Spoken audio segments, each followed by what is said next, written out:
Hey everybody, welcome back to the Resistance broadcast. I'm John. Thank you so much for joining us on this Monday or whenever you're listening or watching. We hope your summer is going well as we march closer to the debut of Ahsoka. I'm John. With me as always is James. Lacey, under the weather, should be back with us later this week for TRB Live, so get well soon, Lacey. If you checked out our episode last Thursday, you may have noticed that she helped us out of the chat. But get back to us soon here in the base. We miss you, Lacey. But we do have a guest, and our guest is an actor, musician, designer, now a writer, director, producer, a proud New Zealander, and a 501st member. Welcome to TRB, Jackson Hall. What's going on, Jackson? Hello. How you guys doing? Thanks for having me. Yeah, we're glad to have you. Absolutely. So, as people listening or watching may have seen the title of this episode, how Star Wars continues to inspire generations of filmmakers. Now, Jackson has, as I just listed, has done a ton of things, one of which being a fan series, not even a fan film, a fan series called After Andor, which takes place... After Andor. After Andor. So it's perfectly After titled. Andor. After Endor. Did I write Andor? Yeah. You did. Yeah. Yeah, Well, we know it's after Return of the Jedi. I should have called it After Return of the Jedi.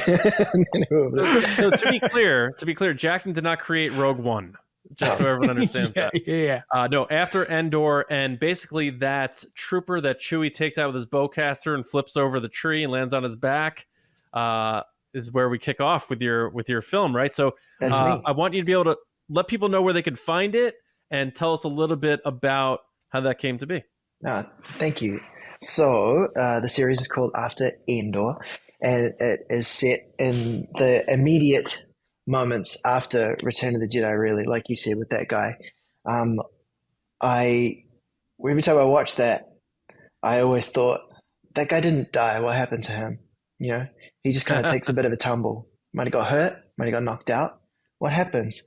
So I kind of wanted to explore that idea. And it's something I talked about for a long time, about this idea I had. And then somebody finally talked me into making it. I think I was always scared about making it because I didn't know what platform I would put it on, because I'm never going to get it made as like a Star Wars movie, right? I'm just a guy from New Zealand. So somebody just said, why don't you just put it out as a fan series on YouTube? There are so many good fan series on there, and people are seeking them out. I watch a lot of them. You know, I'm in 501st, so a lot of my friends and stuff would be like, oh, did you see this one about this costume or whatever that they're building? Or they'll post it in the group chats and stuff because it's good reference, or it's just fun. And we love Star Wars so much. We just want to make more and see more. So yeah, I was just like, you know what? Let's just throw it on YouTube. Why does it have to be, if it's not a movie, don't make it? Why can't you just, film anything? And originally I was even going to just shoot it on my phone just to make it and put it out there. But I ended up having this incredible crew come on board, and we made this thing that I think is punching way above its weight class, But yeah, so it's on YouTube at youtube.com/@afterendor. And you can go and watch the series, the episodes individually. We broke it up into 6 5-minute episodes because not everybody's attention span can take a 30-minute thing at one time. But now we also have a full-length version of it up there as well if you want to sit and watch the full 30-minute short. Very cool. Very cool. I got to say, I did love this. I thought this was a really good exploration of good and evil in Star Wars. Thank you.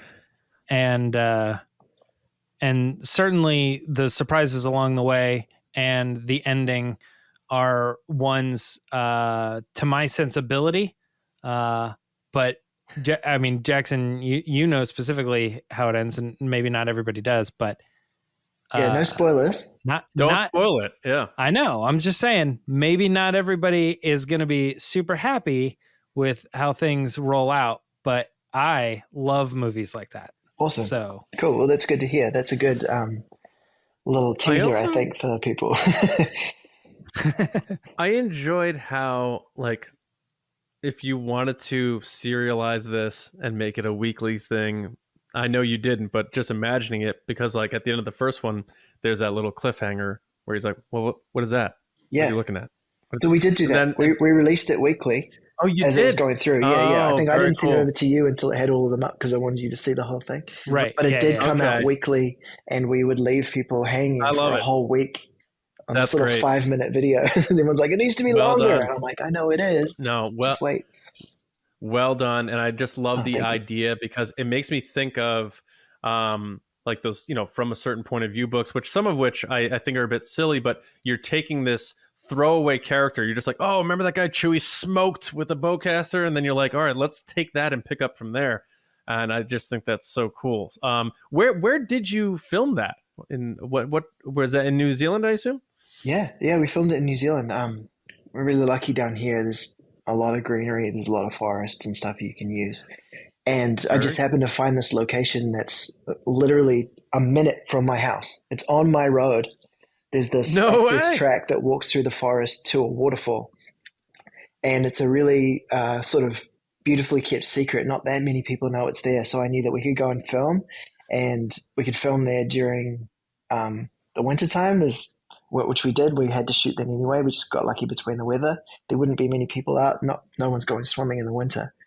So we just got to Right. this whole forest to ourselves. And there's spots in there that I was just like, this could be indoor. And obviously we didn't have the giant big redwoods to use. So Mhm. as the story progresses and our hero journeys, I tried to kind of give each episode a new location that feels like we're traveling through indoor. So not the whole moon is covered with the solid forest. Maybe there's clearings and there's bits Yeah. on the edge of the forest that it thins out because we are on a journey. So I wanted it to feel like you're progressing through. It wasn't just a different spot that looked the same. It was, we are moving through a new area. Oh, this is more of indoor. We don't get to see this. So I wanted Right. to create that. So, I really get away with that we're moving away from these giant sequoias all the time and the redwoods, that we move into a fern forest and then out into bits where there's a bit more like leafy stuff. And yeah, I think it works. Sure.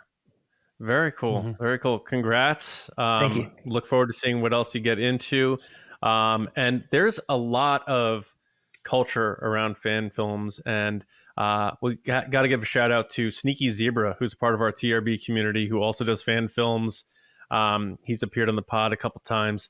And just seeing what you guys go through and how much you put into it is truly remarkable and inspiring in its own right. So Oh, thank awesome you. work, man. Yeah. I mean, it's a tricky one to navigate it because you want to make it well, but it's hard to justify putting a lot of money into a production on something that you can't monetize because it's Sure. not Yeah. your IP, and it is an homage, and it's something that you're doing for the love of it and to add to the universe and the community. But obviously, Disney don't want people coming and stealing their IP and profiting off of it, but you can And we've seen complement that. it. We've seen that at big lengths with other Star Wars creators that were like, I'm doing Star Wars fan film, and to have it monetized for a while, but then to see Disney shut it down and to see fans backlash against that and sort of like get into Nobody like wants big that. struggle against it. It's like it's again, just like your story, it's sort of like heroes on both sides, and it's tricky when you're looking at some of that stuff. But it is an interesting and noteworthy pursuit of something fun, especially when you're doing this. You went in completely saying, I'm not going to monetize this, and I'm doing it for the love of Star Wars, and to potentially see if that love for filmmaking can grow in myself to develop and sort of pitch what I've worked on as a bigger career. And it's awesome to see, man. I hope the best for you. Well, that means a lot to me. And obviously, the dream result is that somebody at Disney or Lucasfilm sees this and goes, "This is a really cool idea. These are cool creators," and finds a way for what we do to be involved in an official capacity, whether it's like a live action series of Visions, where they get a bunch of different filmmakers to make a live action single episode series. It's 30 minutes long. It's a separate Star Wars story. You created it. It's not the animated ones. It's like fan visions. I thought that something like that, like a film festival or something, is really cool. So that would be like, one of the dream result is to end up for this to be officially involved somehow. The Sure. worst case scenario is that I had a whole lot of fun with the people that I really care about, developing a story that I'm really proud of, and I got to be a biker scout in the Star Wars universe that I created and put it out there into the Very world. cool, And that's man. not a bad thing. Yeah. For that to be the worst case scenario, that's pretty cool. Yeah, and look, man, they got the deep fake guy. They hired him, so who knows? What Yeah. keep putting it out there. But yeah, so for everyone, after Endor, I misspoke before because we've just been talking about Andor for a while. After Endor, youtube.com/@after Endor, and check that out for Jackson. But now it's time to nerd out. It's time to nerd out, and we are bringing back a segment we haven't done in a little while. So James, let's fire up One with the Force. The Force is with me, and I'm one with the Force. All right, One with the Force this week is going to give us 4 questions, and we're going to kick it off with a fun one, but it's sort of one of those retrospective look backs. Maybe we've reached the peak already. Questions. We're going to kick it off with this one. For you, what is the one scene in Star Wars that is the peak moment in the franchise that it's not reached since? Jackson, I'm going to let you go first on this one. Really kick us off with Will of the Force this week. What is your big one scene that you think was peak Star Wars? We're never going back. That we haven't replicated since. That it has not reached height. that level, that height man. yet. It could still be possible, but Yeah. what do you think that moment is? That's really tricky because, there's obviously you want to pick stuff from the original ones, but then that feels like that discredits everything that came after it, right? Yeah.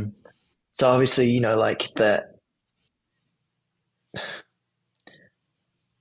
I want to pick the moment that Darth Vader is unmasked and is talking to Luke.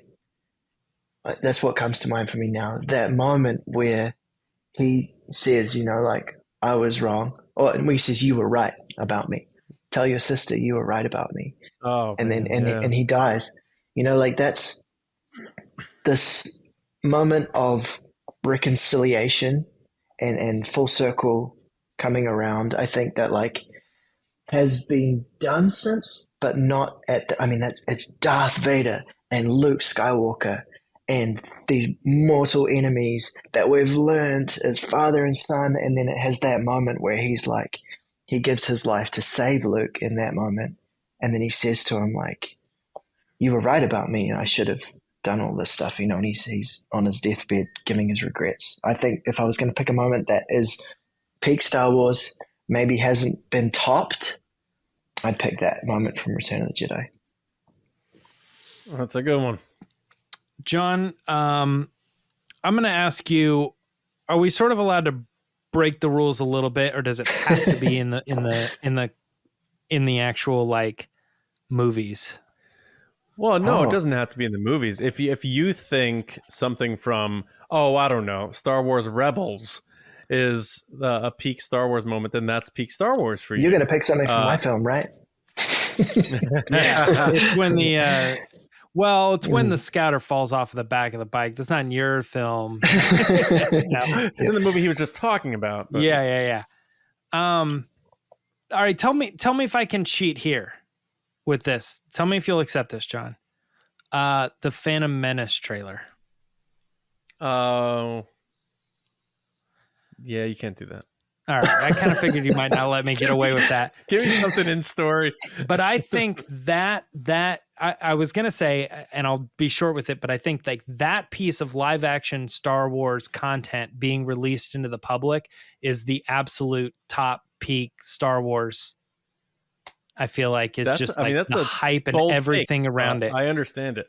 Because I understand it's the original 2 is probably the big one. I'm going to go with a little bit more of an obvious answer. I think they've been chasing the no, I am your father moment for years, and that may have not even been the peak in the moment, but it's the moment that when people who are not even really big fans of Star Wars, but they just think of the cultural impact of Star Wars, that's usually the moment that they go to.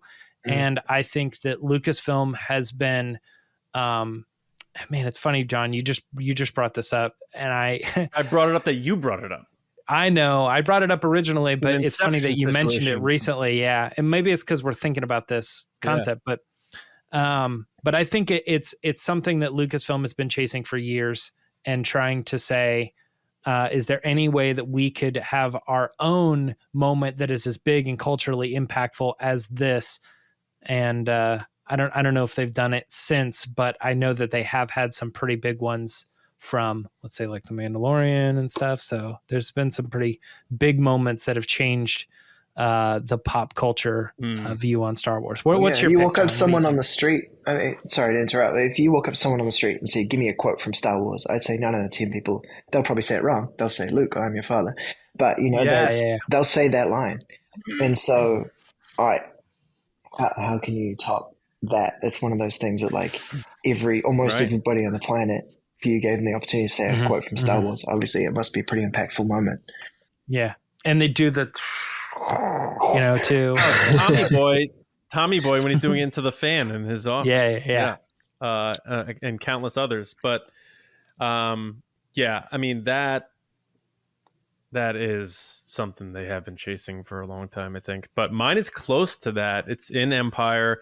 And again, to be clear, this isn't like Jackson, you sort of alluded to it. This doesn't mean that it's fallen off since this moment, because there's 9.9 moments all over the place, but this is the 10 moment for each of our opinions. And for me, it's right before that when Vader's silhouette is in the carbon chamber and you see the mist and Luke's looking up to him and Vader goes, "The Force is with you, young Skywalker, but you're not a Jedi yet." For me, I can't watch that scene. Look, can you see this? I have goosebumps. You got goosebumps thinking about it? Yeah. So that moment for me, how it's shot, how Vader's silhouette is there, how Luke is looking up to him, and the irony that that's his dad without him knowing it, and he's looking up to him, and he's saying, "The Force is with you, but you're not a Jedi yet." And how James Earl Jones' voice just delivers that line, and the whole set, to me, it's just perfect. The colors in that scene are so cool too. It's like they really use the smoke and the colors blues, and the orange. Different. Exactly. There's a lot of cinematic stuff going on there in a storytelling sense, but just from a viewer thing of watching it and without understanding a whole lot of the media techniques and stuff that we use when you are making film, it's just beautiful as well. Yeah. 3 good picks though. Good job. I honestly thought with the way you were setting that up, John, I thought you were going to go, "I love you, I know." I saw you making a face. I wasn't sure what you were like. You were. You were like, it was a little bit before that, and I was like, I know where he's going, but it wasn't. It was close. He was in the same room. Yeah. All right, guys. We all chose the next one here. We all chose Vader. That's a great point. Vader was in all of them, and we all went original trilogy too. But yeah. All right. Let's move on to this next one here. You're walking down the street and somehow stumble upon Wonder Woman's lasso of truth. This is a weird one. For some reason, it actually works. And for anybody that doesn't know, Wonder Woman's when it wraps around someone, they're compelled to tell the truth no matter what. So you decide to go ahead and use that on someone, and the first person you you stumble upon is as a group, Jon Favreau and Dave Filoni. There they are, right in front of you. So you lasso them up. And you can ask them just walking down the question. Yeah, this is probably the most likely scenario we've ever done. Not only have you found a lasso of truth, you look up and then you're like, "Oh, exactly, we're perfect people." What a day! Use this one. Whoa! Yeah. What question do you ask them, knowing that they have to tell the truth? John, I'm starting with you on this one. What's your question? Will Pedro Pascal be more on set performing as the Mandalorian and be unmasked in future Mandalorian seasons and Dave Filoni's movie? Not a bad question. Jackson, how do you feel about his like not being unmasked much in season 3 and his sort of like fall into a voice role? I don't know. It's one of those things that you have to look at it in two, or I look at it in two ways, as an actor and understanding the scope of what he does and the projects he's working on and understanding what big names like that bring to a production. I know how it works and know how Hollywood works and that kind of thing. Pedro's an amazing actor. He does a great job with the voice of that character. And the times we have seen him with his helmet off, I've loved it, but I've never been like disappointed with his helmet on. I also saw a really cool quote from Danny Trejo one time that said, someone was like, why don't you do your own stunts? And he was like, because I'm putting someone out of a job if I was to do my own stunts.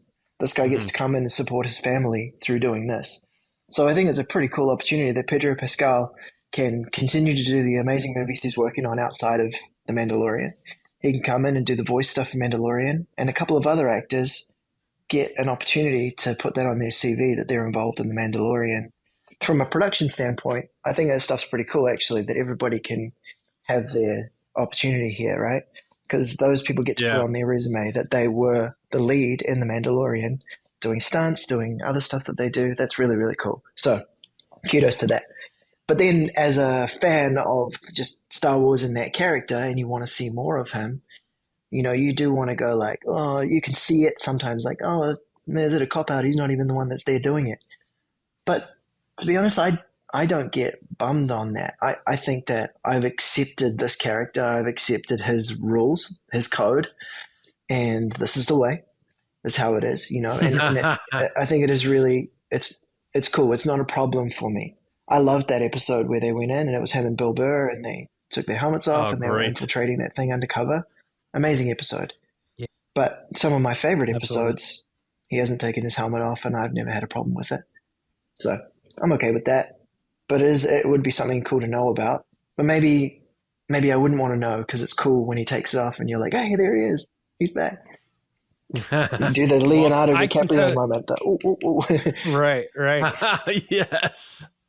Like, oh, we're getting serious. It's getting serious when he puts his hands up like this, and you're like, uh-oh, here we go. Well, because my thing, not to make it a thing, that point of view, I appreciate, and I get that. And I almost think sometimes Brendan Wayne and Lateef Crowder deserve more billing the way David Prowse had in the original trilogy, because they are doing the physical work where James Earl Jones, did the voice. It's similar to that now.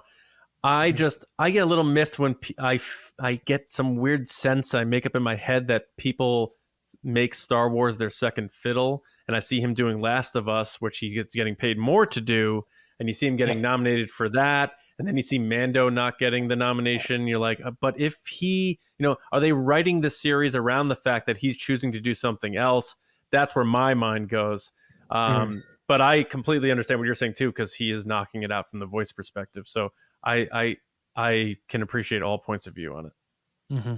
Yeah, cool. I tend to lean towards you too, Jackson. I tend to think like I like the idea that we have a prominent character in pop culture that doesn't take his helmet off and is what it is. It's what Master Chief should have been and all that. And I think it's cool that he's doing it. And I think it's neat that they got a celebrity to do it. But that just raises the question of, if you have the celebrity, then why don't you have them take their helmet off? And it's like, well, then we sort of, you're maybe missing the point. And you get Sebastian Shaw and everyone's disappointed.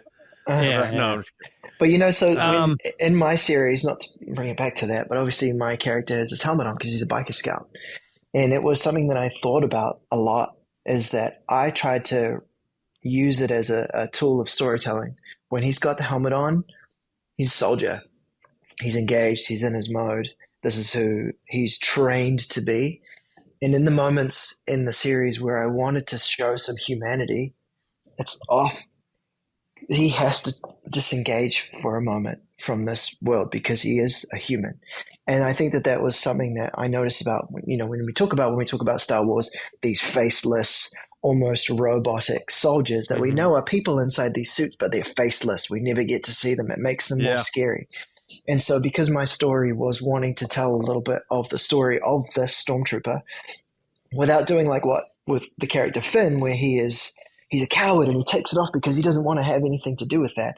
My scout is a genuinely loyal, devoted soldier to this legion, Vader's 501st, and his role in the Empire as an Imperial stormtrooper, as biker scout. So when he has to be a human, he takes it off. And I think that they've kind of done a little bit of that with The Mandalorian too, right? They separate it. When he's taking his helmet off, it's a different moment. It really is. He's exposing himself. He feels vulnerable when you're watching those episodes.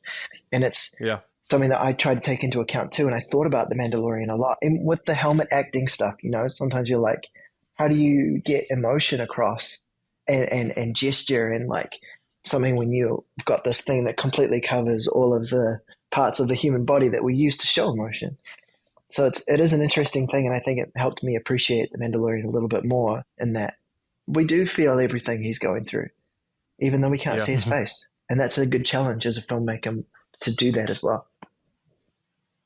Absolutely. I think I'm going to go fairly simple and fairly quick. I just want to know, between the two of them, what are your plans with Lucasfilm? What are your plans with Star Wars? So that question being like, John, like, where are you at? Is this like, is it Mandalorian and out, or do you want to get your own movie? Do you want to take a bigger role at Lucasfilm? Do you want Star Wars to be the other part of your life? What? You might like my question. I've been thinking. And then the same question for Dave. It's like, what's next? You're obviously here for Lucasfilm for a long time, but like, we know you're leading up to a movie, but like, you have to be thinking like, what's beyond that movie? That isn't that right now is like your goal, but like, that when you hit that goal, there's going to be what's next. Where do I go with Star Wars? And it doesn't have to be, don't tell me where you're going to be, because nobody knows where you're going to be. But what I want to know is, where do you see yourself in 10 years, kind of thing in the relation to Star Wars. And I would be able to, with that information, just sort of say, like, I don't know where it's going, but I know where their heart is at. And that gives me a little bit of insight into all of the decisions that these two guys are making. Mm-hmm. John, what do you think? Where are we at? Jackson, what was your question? Yeah. I reckon my question would be, and it's a little bit cheeky, but I think I would say something like, has there been moments or things that you feel like you had to compromise on that you didn't want to, but the big boss is coming in and saying like, we actually want you to do it like this? Has there been a moment where you've been like, no, that's not where I wanted to take this? And they've gone, this is where we're going with it, so we need you guys to come on board and run it that way too. Yeah. Has there been any moments like that through production? And then they got to tell me the truth. So it would be interesting to know what compromises have, and not even compromises, straight up like no's, have been dealt to them by this big studio from it becoming the Star Wars that Filoni knows and loves and wants to create, versus what Disney's actually willing to put out. And I don't think there's a problem with that. I'm always interested in the behind the scenes conversations that take something from it being like this and moving forward, too. Like Colin Trevorrow's Star Wars and what it was that didn't work, that caused them to go off, like the real reasons, not the media, the publicity, the PR talking reasons. Absolutely. What are the things like that? I'd love to know what they are. Mm-hmm. I think not that it's a negative thing, but I'm not positive. But just, you know what I mean? Does that make sense? Yeah. Some might say it was the script, since we saw it, we read it, Yeah. For that project. But those are all great questions. For Filoni and old mate, what are the bits that they go like, I really, really wanted to do this? That's what my plan was. That would be cool to know, I wasn't allowed to. For sure. Yeah. Yeah. John, Dave, what was this like fictional director's cut gonna look like? Yeah. Did you guys really want to rush Grogu back to Mando, or was that a push by Disney? Yeah. Was Grogu supposed to turn into a really important, serious warrior who's wielding the Force in a way that makes him a really formidable opponent? And then did you discover the marketing power of this little toy baby Yoda that sells so well to children? Did that then make you have to go, oh, we got to keep him cute, we got to keep him non-violent, we got to make sure he doesn't kill anybody because he's a children's toy and he's a children's figure and we're selling this to children, he can't be violent? And maybe the original intention was to have this kid turn into a warrior, and maybe Disney came in and were like, no, we want to keep him as a marketing thing because it really is making us a lot of money. And I know that that can seem silly to you as storytellers, but it's a really important part of the merchandising aspect, which is a big part of our business. And so we're going to do this and do that. They'll give that warrior aspect of him to somebody else because they'll be able to pair up Grogu with Rey or something later down the line. And say, now that he's a lot older, he can wield the lightsaber and be the warrior. He'll still be a warrior because they got him practicing with paintball right now, but it won't be like Anakin cutting off heads or anything like that. Yeah, but in the first season, he stops the Mudhorn and he uses all of his power to lift this thing up, and Mando pulls a knife and stabs it in the head and drops it. Right. And it's this crazy moment. He was about to die. He's covered in mud. It's brutal. He gets the hell kicked out of him by this beast. And then baby Grogu, at the very beginning of his journey, is just learning to use the Force, and he saves him.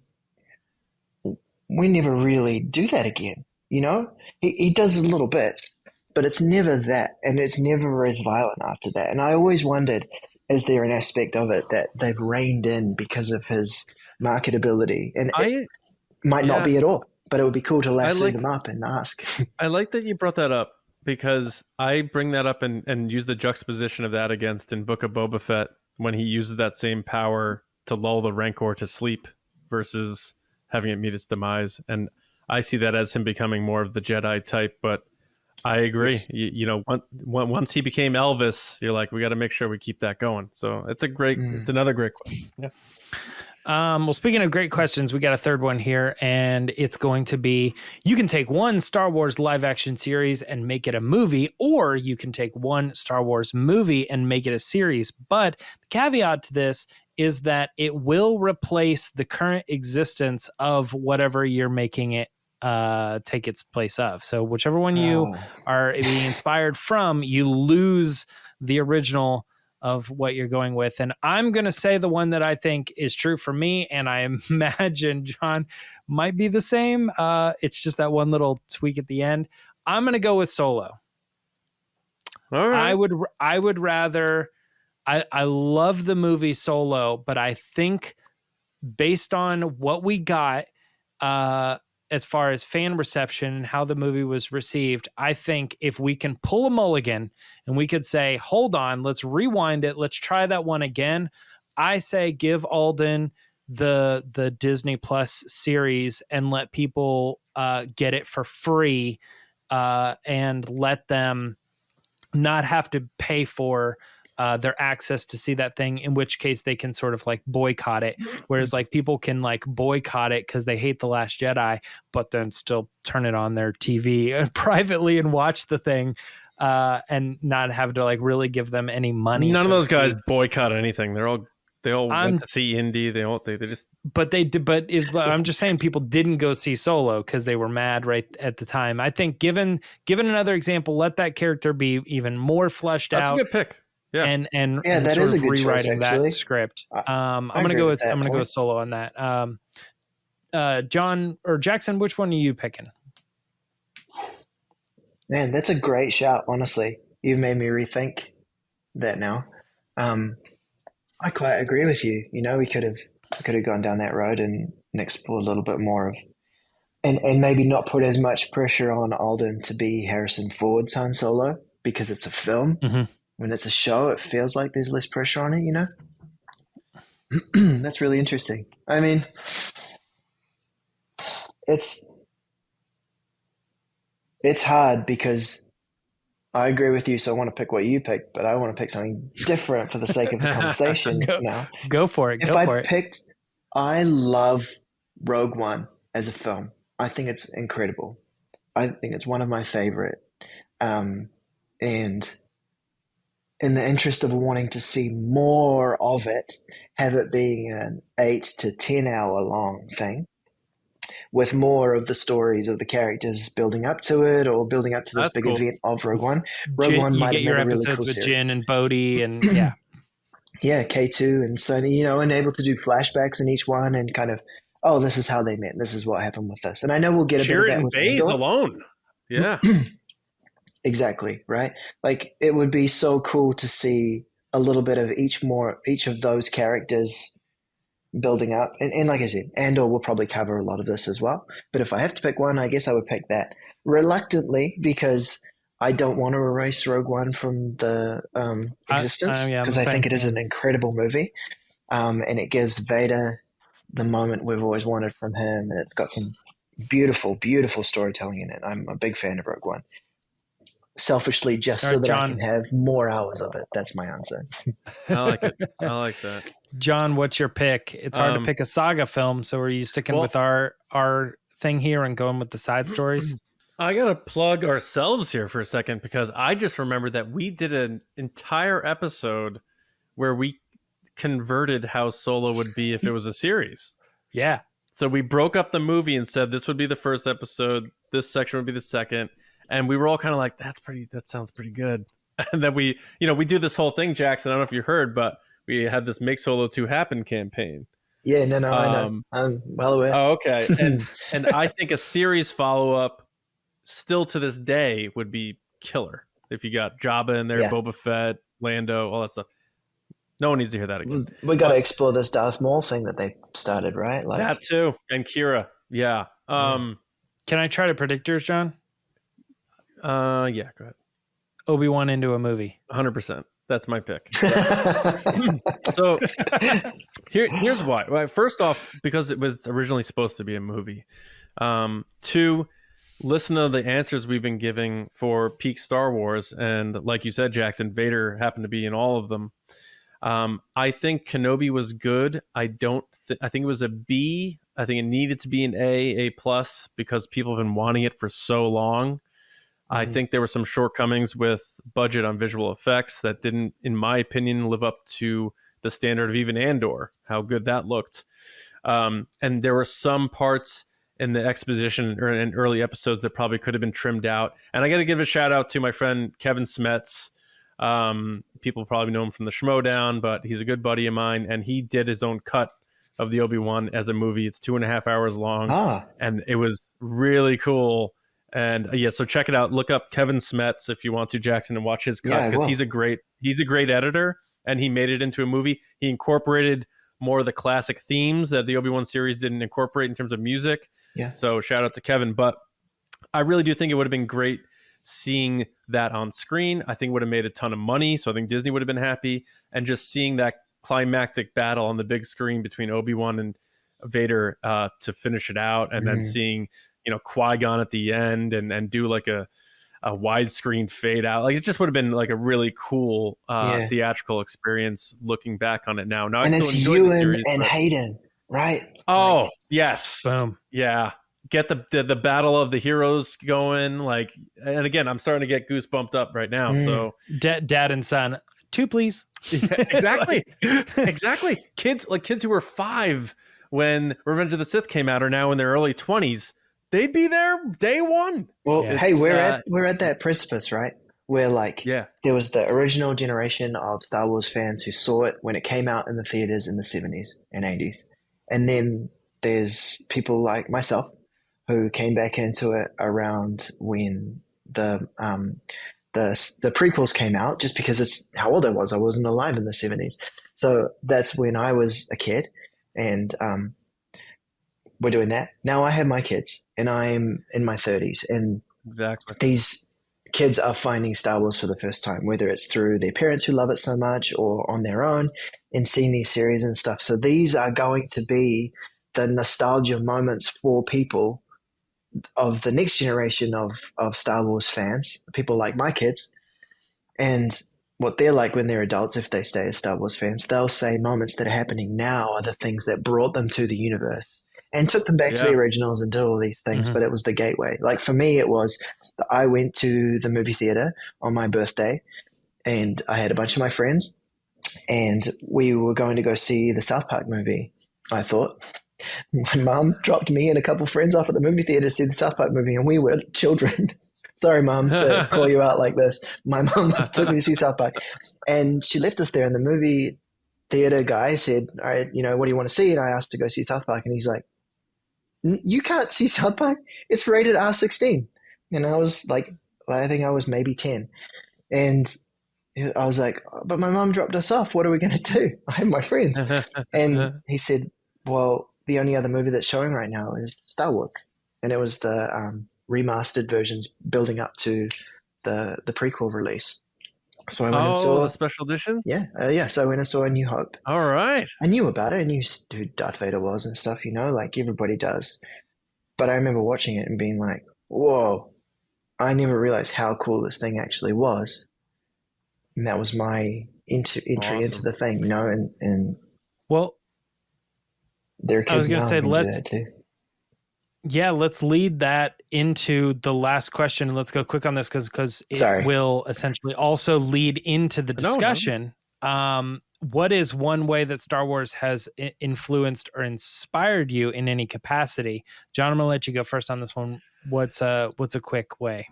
So there's two for me that stand out. One from my youth, not being from a very diverse town, and then I go to college and there's people from all different walks of life, races, religions, everything, and it's a culture shock for you. And I think Star Wars helped me go into that with an open mind of embracing people, because you see literally different species being best friends and different languages and different planets, and everyone's pulling in the same direction. And I think it's a really good message of unity and people coming together regardless of where you're from. And it helped me be more open-minded to diversity and stuff like that may have taken me longer to fully embrace and understand. And I think it's a really important message that doesn't get talked about a lot. And then my second one is, now that I'm a dad, I have a 5-year-old and a 2-year-old, and my son's starting to draw and stuff. And whenever he asks me "Oh, can I do this?" I never say no. I'm always just like, draw whatever you want, whatever comes in your mind, use your imagination. You're not limited to anything. And that's sort of what George Lucas always preached, was just using your imagination to come up with anything. And so I like passing that on to him. And we'll see, like you said, Jackson, I don't know if he'll love Star Wars or not. He's dipping his toe in a little bit now, but I like the element of opening your mind, using your imagination to create anything you want, whether it's a dinosaur with monster truck wheels instead of feet. Go for it, Johnny. Draw it up and do it. So those two things for me. Yeah. And mine's pretty quick, but it's this podcast. And I don't know if, obviously we're a Star Wars podcast, so it wouldn't exist if Star Wars didn't exist, but I'm not entirely positive that I would be so into podcasting anyway. I remember when I was sort of brought into podcasting with my friends, and I was kind of doing it with them, and we were dreaming about what we think, our shows could be like and whatever. And I very distinctly remember that of all the things that I loved, I was like, the only one that I would be like, this would be the perfect podcast, is if it was Star Wars. And even at the time, it was like, I knew that like Disney had come back, but I wasn't like fully, completely bought in on all of the lore and all that stuff yet. This was, I was doing this podcasting stuff like before Disney bought it and right as they were buying it, kind of leading into The Force Awakens and stuff. But I just remember it was really like a very specific time that I said I wanted to do a fully formed Star Wars podcast, because it's the greatest of all time. It's it is what it is. Jackson, so what's the one thing you're never going to run out? Yeah, there's so much to talk about, and we have a full discussion coming.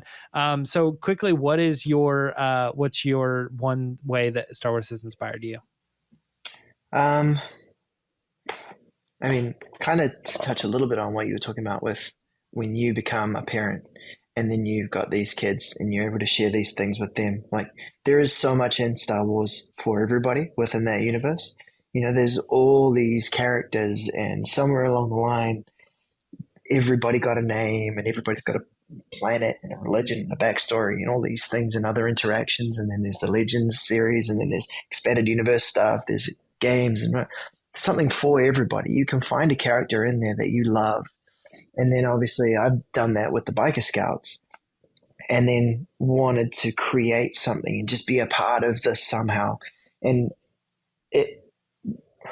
you always hear these stories about how when Star Wars was being made, nobody wanted to back it.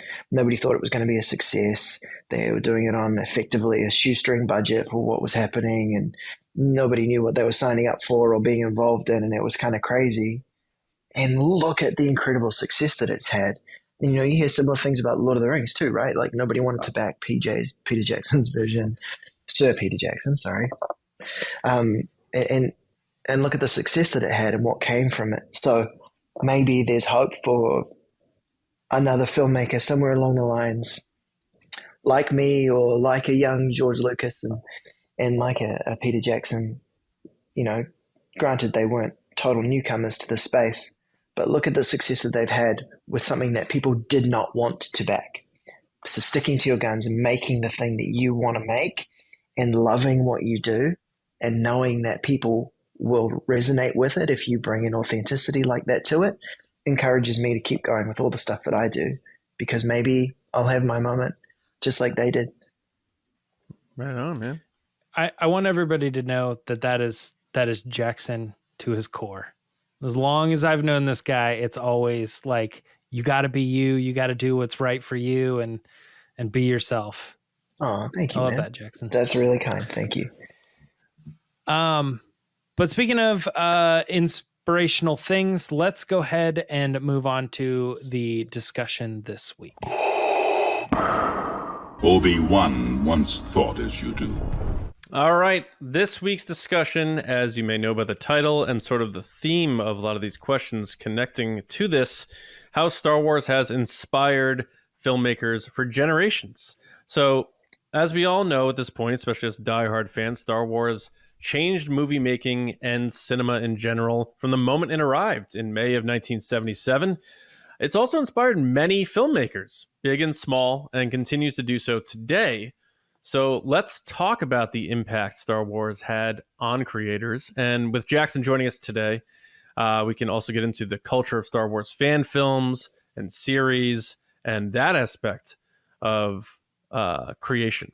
So I will just start things off by saying, like, I am a big James Cameron fan. I think he does things that only 3 or 4 people on this planet have the patience and drive and will to do. And the way he makes his movies is mind-blowing. And the fact that he was a truck driver who saw Star Wars and got inspired to, like you're saying, Jackson, chase that and be yourself and become a filmmaker. And then a few years later, we get The Terminator. And we all know how the rest of his story goes. He's still today breaking box office records with Avatar now. And I think he said he's still around. I think he said he's actually writing another Terminator. So if James Cameron being inspired by Star Wars, and then fan film creator. So like Jackson, let me bring you in here. So you touched on this at the top. So maybe elaborate on it more now that we're going to spend 20 or 25 minutes on this topic. What exactly made you push to say, like, I am going to make this? And you brought up, like, hey, I know I can't monetize this, but was there one singular moment? Was it George Lucas and his personality? Was it something like watching documentaries like Light and Magic? And I know that probably came after you made your movie, but was it one particular thing, or was it just a cultural thing about how Star Wars came to be? What drove you to become a fan series or fan film creator?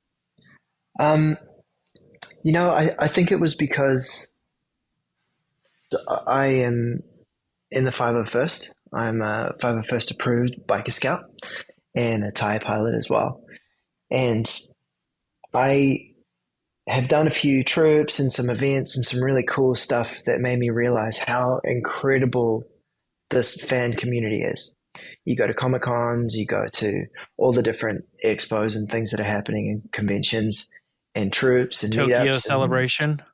Exactly. All of these. Is that where we're going to hang out next? Probably the next time I see will be in Japan, not in the place Are you that we going? both live. No. He hasn't said anything. I don't know if he has any plans. I'm just saying. I mean, I'll go if you go, James. We can hang out for sure. Oh, Or we're you, John, going. let me know. Oh, well, then Yeah. we'll hang out Yeah. there.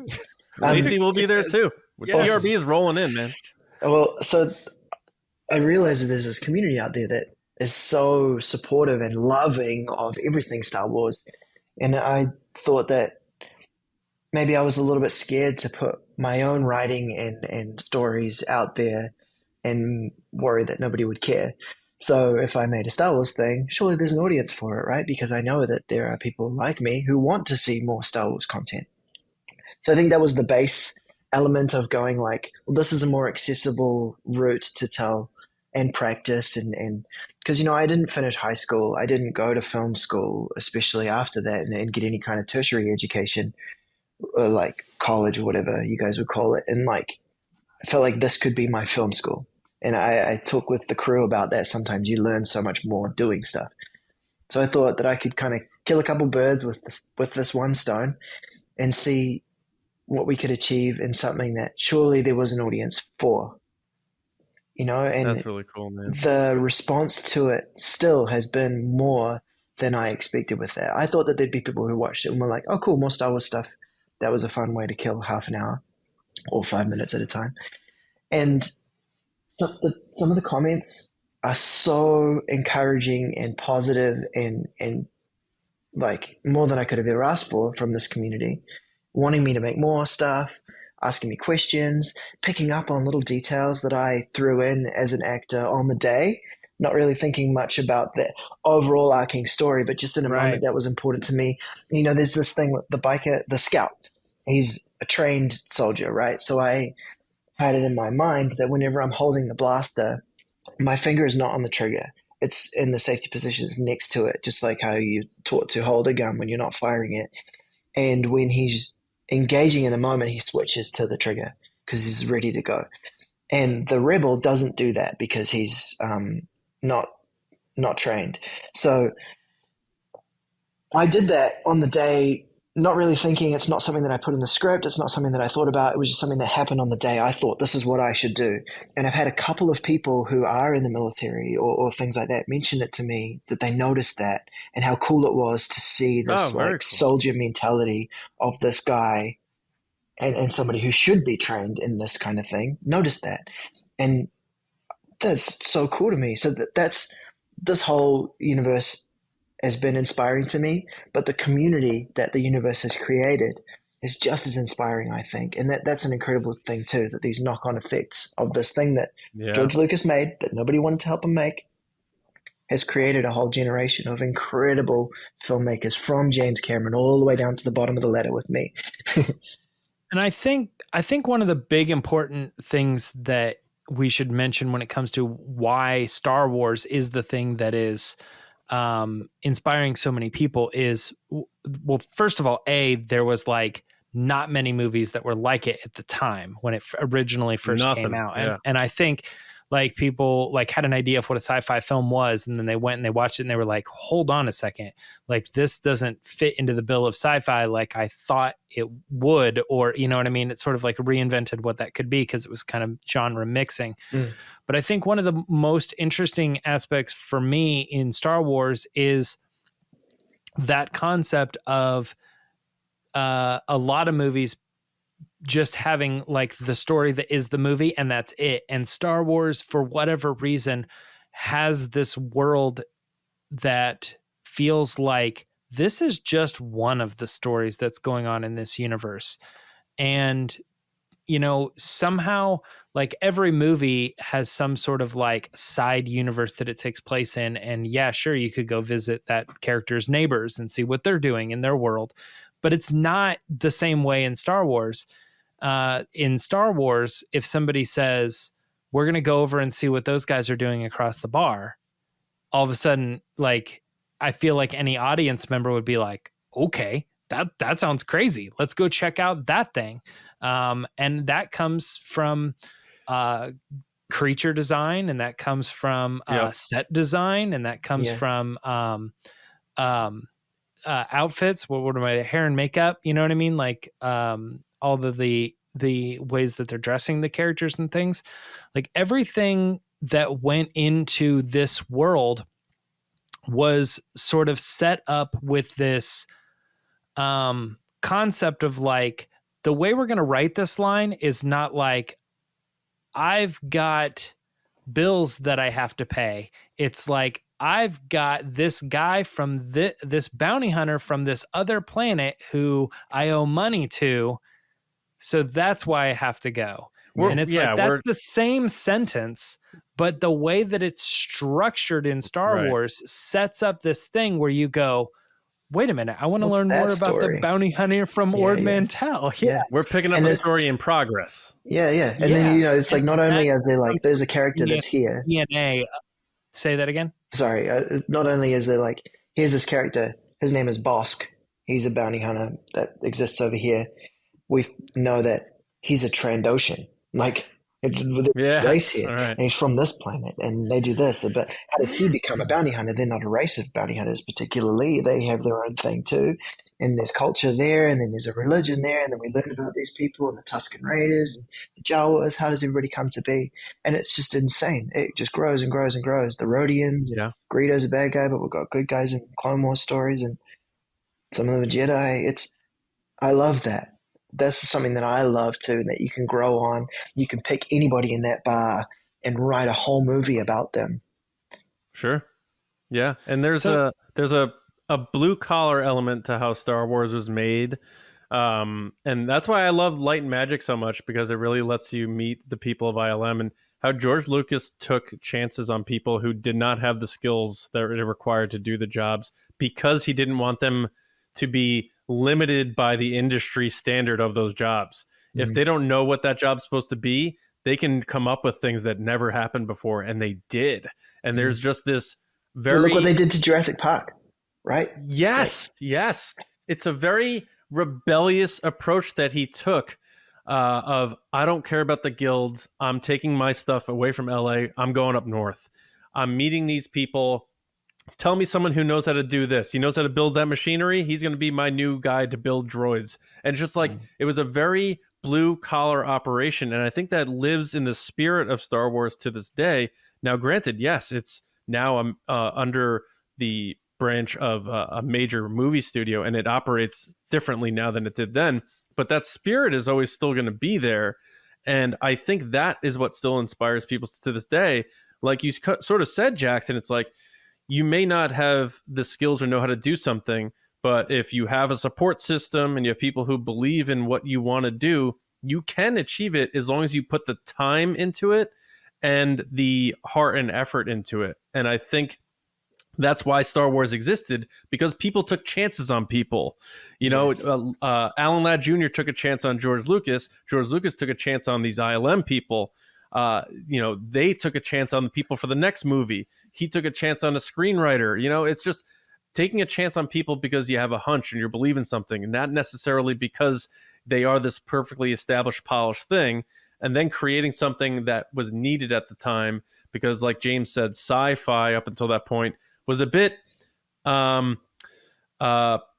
post-apocalyptic and dreary and not hopeful, and everything was shiny and pristine. And he's like, let's make it ugly, but let's make it hopeful, and we'll make it fast and we'll make it fun. And they flipped the whole genre around to the point where I don't even call Star Wars science fiction. I think it's its own genre. So I think it's, no matter what happens to Star Wars going forward, that they'll never be able to escape the DNA of how it started. And I think that's a very important thing. And I think that still inspires people to this day. When you bring up George Lucas taking risks on people, and I know this is like sort of out of his control and just sort of like let it become its thing, but I also think that he had the ability at one point to say, no, I'm not going to license my stories and characters to other writers and other creators for this like expanded universe that they want. But I think he had the foresight at that time to say,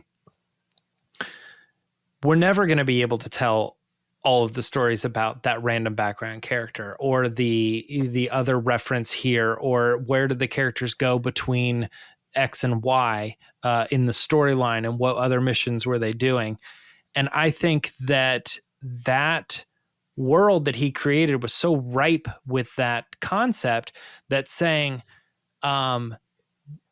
that saying, yes, I'm going to let other people develop those stories is just going to continue to inspire more and more and more people, because the people now that are working on the movies and the TV shows and the books and the comics and everything now, I guarantee most of them are not just fans of Star Wars produced by George Lucas or by a studio.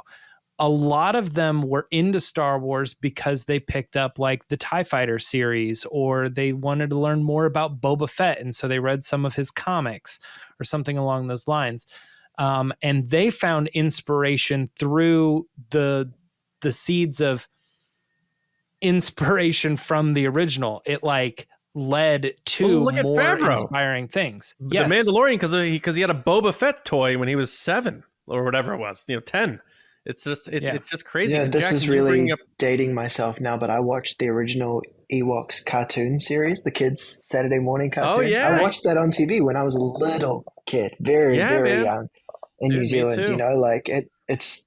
No, I remember knowing that it was Star Wars and it's part of this thing, and I loved it. You know, and it is crazy. I think that the smartest thing George Lucas ever did was allow the expanded universe stuff to happen when it did, and to allow fans to run with stuff and complement his universe that he created, because it gave people the new stuff to seek out and grow their love for everything Star Wars while there weren't films being made. And then now it's helping them, because they're making these films, they have just a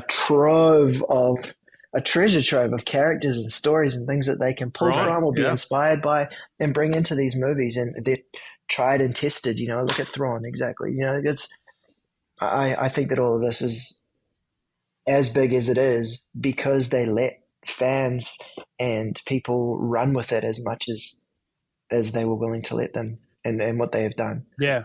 And you brought up Jurassic Park, and I want to hear what you wanted to say about that, because it's funny how the digital era shows up and then they have to evolve or adjust. And the irony is that I'm sure a lot of people know is Jurassic Park being made with the support and work of ILM, who George Lucas created, made him realize that he could pull off the prequels. So it was like he inspired those people who inspired the next generation to create the digital visual effects, which they paired with the practical, with the Phil Tippett's and those types of people. And then that movie under Steven Spielberg with that team inspired George. It like paid it back, saying like, this is what we do now. And he's like, wow, we've reached this point where now I'm inspired to go back and revisit what inspired this. And I think that's amazing. For people that The full don't circle know, aspect I of might that is be huge. completely wrong too, but my understanding is that Jurassic Park was going to be stop motion dinosaurs. It was going to be puppetry, slow motion, like, you know, Nightmare Before Christmas style. And they basically said, hey, give us a chance at doing this because we reckon we can pull it off with what we've developed and we're working on over here. And that Steven Spielberg was like, all right, show me what you got. And that changed cinema. So Star Wars is changing cinema outside of Star Wars, which is pretty crazy too, you know? Yes. Like that movie still stands up. 1993 computer graphics still 100%. stands up as one of the most, like, some of these moments with the T-Rex and the car and stuff. It's incredible. And The that's pretty blending cool of the practical with the digital, like masterfully by Spielberg. I watched it not long ago, and I was like, and not to throw shade or anything, but I think that movie looks better than like the recent Jurassic World stuff. And I don't mean that because I know how hard those people work. I'm just saying, just objectively looking at it, and from my point of view, on a subjective standpoint, I don't get kicked out of that movie by saying like, ooh, that looks a little rough. Like Jurassic Park, like you said, 30 years, it's still like, wow, man. Yeah, that's really, the movie that made me want to be especially an that actor. T-Rex scene. I want to be really? an actor That's cool. because of that movie. Because Sam Neill, who plays Dr. Alan Grant, he's a New Zealander. And that was the first time I was like, well, this movie's insane. I love dinosaurs because I'm a child in 1993. And I watched this movie that, you know, is supposed to be scary, but I just thought it was incredible. And then I found out that the guy who's the lead role in it is from New Zealand. That's awesome. I could grow up to do that from here. I thought only Americans got to do big movies. Oh, cool. Very cool. That was one of the first times that I was like, I want to do that. I want to be in a Jurassic Park, or, you know, and then obviously now it's like, I want to be in a Star Wars. That's the dream. Yeah. Yeah. And Jurassic Park a great discussion. How Jurassic Park has inspired filmmakers now. Well, I'll say this. Jurassic Park, I've seen so many movies. Jurassic Park is the one theater experience. I think I was 10 when it was in theaters. It's my most impactful movie going experience of my life. Like, I will never forget sitting in that theater as a 10-year-old being scared out of my mind in the T-Rex scene, and my cousin giving me a hard time, my older cousin, about being scared, but just being like in awe of something, because I was too young to see the original Star Wars in theaters. That was my first like one that was like, wow. Like, that was my Jaws or my, you know, Star Wars. So John and I are starting a Jurassic Park podcast. You guys can sign up. Yeah, I guess, yeah. The JP podcast. Yeah, there we go. This is us now. But it goes to say that even Steven Spielberg gets inspired by, you know, what George was doing, and they were good friends, and they worked together back and forth and all that sort of thing. And, you know, James and I were just in LA for the indie premiere, and we got to actually see like Steven Spielberg and George Lucas, the actual people. And it's like, there's so many people surrounding them and like taking photos of other people and stuff. And it's like, you got the two guys like right there. Mm-hmm. And it's just like, that stuff's never lost on me. And that's why I am so obsessed with these documentaries and these books, like the J.W. Rinsler Making of Star Wars books. And I think preserving that history because of the culture that existed then, and also the limitations too. I think it's, you know, look at movie budgets today. Indiana Jones, $300 million. It's not going to make its money back. Back then, it wasn't this unlimited checkbook where you can, anything's achievable as long as you have the money for it. Back then, it was like, we have to figure out ways to make this scene work.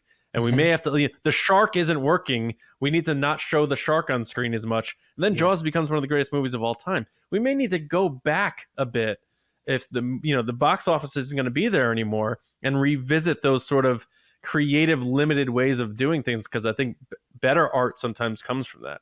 That's why I love these costumes so much too. You know, obviously by Return of the Jedi, they had a lot more money to play with. But in those original films, and having like the Shepperton Design Studios and those guys develop all of these costumes for the stormtroopers and Darth Vader and these practical aliens and wearable prosthetics for people in the cantina. Like, it's a huge undertaking for a film that nobody wanted to make, and that they didn't have this endless blank check to write to make this whole thing. They're really, it's like proper DIY filmmaking at its best, and it's paid off for them. I can't imagine like the people at the time, and George Lucas even, of A New Hope, you know, like maybe that would be a good question to ask him. What would you say to the George Lucas who's just submitted his umpteenth draft of the script to a studio and been turned down for making it? What would you say to him now in this moment? And, you know, like, yeah, it's crazy to think about all that stuff, what goes into it, and the fact that you can make this huge cultural phenomenon. Absolutely. When they probably at times, I'm sure they were like, this is such a bad idea. What are we doing? I'm going to lose my job. Yeah. I mean, I would be really interested to see, you know, I don't know that there's any way you could ever figure this out, but it's kind of like that dream sequence where, like, you know, somebody goes to heaven. It's like, you can ask anything, you know, it's like, how many people were wearing orange shirts on this day? I kind of want to know, what is like the most fan created intellectual property, to the extent of like the most fan fiction written, the most fan films made, the most cosplayed, or like on the schoolyard, people were like pretending to be X and Y. And I'm not really considering so many other properties, but in a lot of ways, I feel like Star Wars has to be up there, from a franchise that has brought on as many fan films as it has on that subject alone, with Jackson being here. It seems to me like there are far more Star Wars fan films than there are Harry Potter fan films or Lord of the Rings fan films or Jurassic Park fan films, Forrest Gump fan films. That won Best Picture, and I don't see very many people making side Forrest stories. Gump You know what I mean? film. Yeah, I know. Yeah. Now we have to make one. Exactly. Yeah.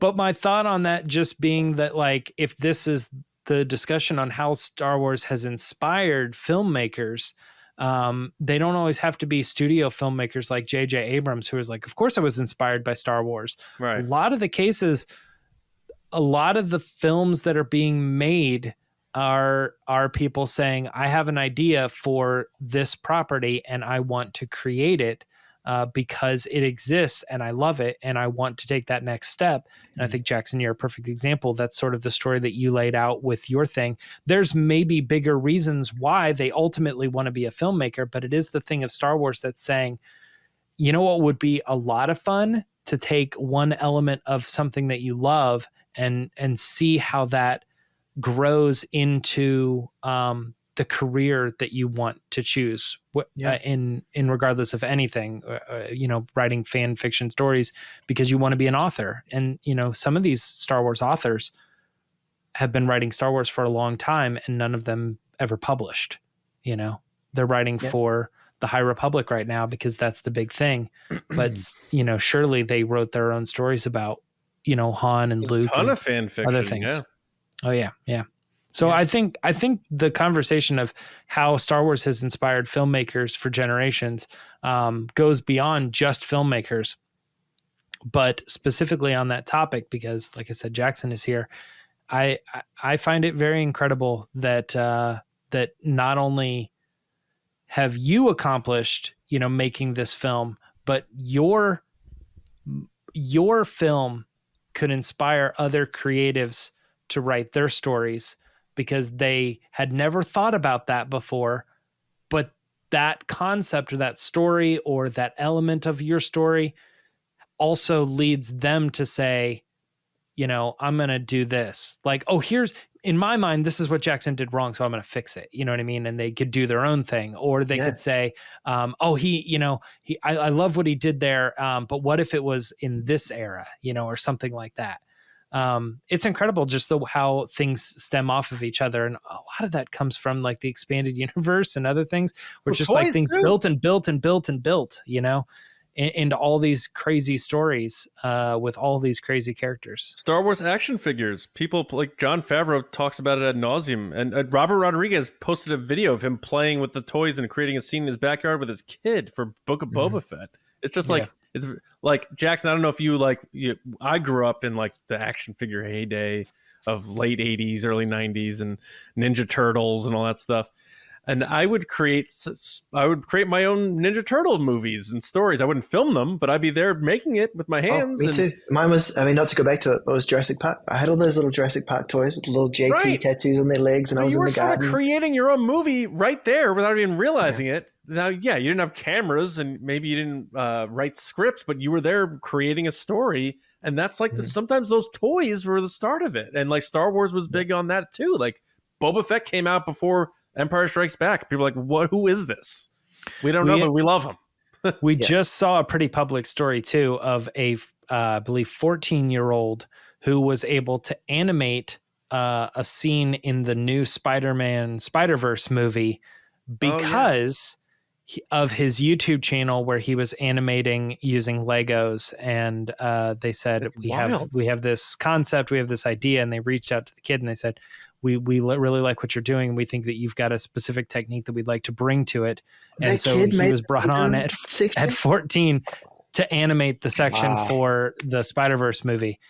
And it's stories like that. I'd like to see more of that in Star Wars, but I feel like Star Wars right now doesn't have quite the not quite that, but it Wild is similar West in there's two vibe ways anymore, where where they're like they would allow something like that to happen. But they're getting there with this. So with Visions, obviously reaching out to different studios and being like, you can tell a True. Star Wars story in your style. It can be animated, it can be claymation, it can be a Wallace and Gromit style Star Wars pod racing, and it is literally they're that. essentially officially released fan films. Yeah, and it's canon, right? This is part of the universe. It's a Wallace and Gromit style thing. Yeah. They're not then canon, but okay. Is that what the rule is? It's like, yeah, it's the only thing. Well, it's not the only thing, but it's pretty much the only thing that's like we're gonna not consider that canon because we want them to be like as crazy and different. It's still officially released. Yeah. But they're not beholden to all this other stuff. They can just do whatever they want. But I did appreciate too that another thing they've done is including 501st members as actual stormtroopers and stuff in the films. It's a good way to fill out the background, but they have the budget to just take a bunch of Rogue One stormtrooper costumes and put them on people and have them stand there. But instead, Jon Favreau and Dave Filoni wanted and engaged with the 501st to come and get so cool, man. Real Star Wars fans to bring their hard, worked on, made things. That there's always the fear that Disney is going to say, hey, you can't make that stuff anymore. You can't breach our IP rights with this fan community you've created. But I feel like they know the value that it brings, because all those people that are buying and making and creating these things and making fan films, we're the ones that are buying all the toys and all their merchandise and seeing their movies ad nauseum and understands their property. Yeah. And we love and respect it, and we're not trying to steal from it. So in their way, supporting what we do as a 501st and as creators and stuff as well, is saying, hey, come and be a part of this series. It's top secret. We're not telling you what it is, but we promise you're going to have a ball. And they get to come and be on set and be in Star Wars. Yeah. Your TK number is, you can say that. I'm there. Official. At the battle of, I was with Darth Vader and that when we pinned Obi-Wan down in that bunker. Or I was there when we were firing on the Mandalorian in that room, and then in the bar. And that's so cool. I'm very jealous because that happened after I moved back to New Zealand. Otherwise, I might have been there too. It's the Southern California garrison were the ones that were lucky enough to get to do it. And some of my friends got to be there and be stormtroopers. And I have a stormtrooper costume. I just haven't finished it to get it approved. And maybe they should film one of those new movies in New Zealand then, pal. Yeah. Maybe they should. Yeah, let's Peter Jackson's Disney, Star Wars. You guys watching? Let's just make After Endor feature. Worked out for Lord of the Rings. Yeah, it did. It really did. And this place looks like another planet sometimes. You can go places here that don't look like anywhere in America. I want to go there so bad, dude. I got to get out there at some point. Yeah, you're welcome. Well, you got somewhere to stay. You just let me know. All right. Check that box off. Yeah. All right. Thanks, dude. Because I want to work on more stuff too. The response to this has made me want to make more stuff, and I think that there are places here that I want to use the landscape to show. Yeah, I wanted to ask you if you had any other ideas for the next one. I do. So my daughter is an actor as well. She makes a brief appearance in After Endor as my daughter in the show, which was handy. She's actually in a Netflix series called Sweet Tooth. She plays Haley Mockingbird in season 2. So she's a great little actor. And obviously more successful than I am being in this massive Netflix series. So I would love to write another story that's sort of based around not her character from After Endor, but about my daughter and giving her a character somewhere in the universe and doing something else around that. I think would be really cool. I was really inspired by the Knights of the Old Republic cinematics. Some of those are just insane. There's a really, really beautiful one about a little girl struggling with the Force and the light and the dark side, and stuff like that is just really, really intriguing to me. And as a parent, it's way easier for me to write characters about my daughter who I care endlessly about than, I don't know, maybe trying to find something for myself in there. So I'd like to explore that. So we'll see. I have some really cool ideas. I think they're cool. We'll see if they can come to fruition. But I'm also working on non-Star Wars stuff so that I can try and get it released through a studio at some point too. So maybe you'll see my name somewhere. Dude, Hopefully. I hope so, man. I So always expect it. I think that's a good way to close this out. I love what you just said, and sort of like that's sort of part of the theme is like, handing it off to the next generation. And you're talking about your daughter being an actor and stuff, and who knows, maybe one day she'll get the itch to want to be behind the camera and while also in front of the camera. I think that's really cool because it is up to us now to hand it over to the next generation in time. It's still our time, but you know what I mean? Yeah. I think that's really awesome, man. So I look forward to seeing what else you got going on. And before we get out of here, I just want to give you an opportunity to, plug. We still have to do our plugs and stuff like that, but I want Jackson to give you the opportunity to plug what else you would like to get out there to our audience. And they like all sorts of nerdy stuff too. It's, they're here for Star Wars and for TRB, but they love a ton of stuff that's out there. So anything you want to plug, and again, of course, your After Endor series. So go for it. Thank you. Well, first thing I want to say is that I don't consider myself any kind of guru or expert or incredible filmmaker or anything like that. I'm literally just some guy who I didn't finish high school. I didn't go to college. I didn't do this stuff. I'm an idiot. So if I can make these things happen, you are definitely capable of doing it. So if you have any lofty dreams or anything that you think you want to do but don't believe in yourself to do, if I can get away with it to the level that I have with some of this, you're sweet.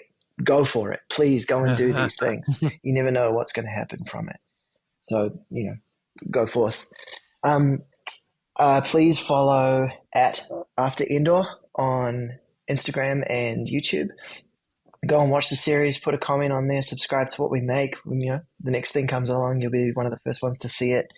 But it all really helps to hopefully, I would love for the right person to see that series and go, oh, there's some good bones here, or even just this is awesome and they love it too, and something come from that, because everyone that I brought on to that journey with me, all the crew, the people behind the scenes that you don't get to see, I would love to reward all the hard work that they put into it as well by getting something from it that we all get to go on this journey with, because there's, like you touched on before, the people that build the droids and the people that do the costumes and the makeup and the prosthetics, that's a huge part of the universe as well, that we never see those people. We don't know who they are for the most part.